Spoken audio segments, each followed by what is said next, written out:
વડોદરાની જાણીતી rosary school વિવાદમાં આવી છે। હૃદયરોગથી પીડિત વિદ્યાર્થીને દોડાવવાની સજાનો આક્ષેપ છે।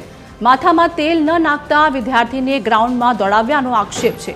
રોઝરી સ્કૂલના શિક્ષક સામે વાલીએ પ્રિન્સિપાલને લેખિતમાં રજૂઆત પણ કરી છે અને આ અંગે ફરિયાદ કરવામાં આવી હતી।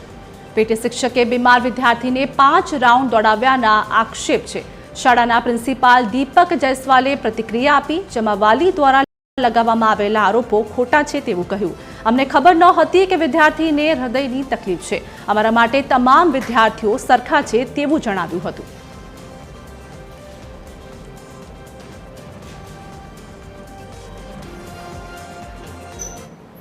બાળક છે જેને 5th B માં ભણે છે, જેને ગ્રાઉન્ડ પર નથી અમે શું કહેવાય ફેર રાઉન્ડ મરાવ્યા, કારણ કે ગ્રાઉન્ડ તૈયાર થઈ રહ્યું છે।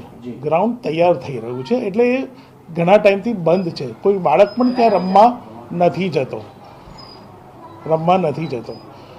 અમારો જે આ પ્રેયર હોલ છે ત્યાં ફક્ત એક પનિશમેન્ટને ન કહી શકીએ, પણ એક ફિઝિકલ એક્સરસાઇઝની જેમ બધા સર્કલમાં ચાલે, કોઈ દોડે, લાઈક દેટ।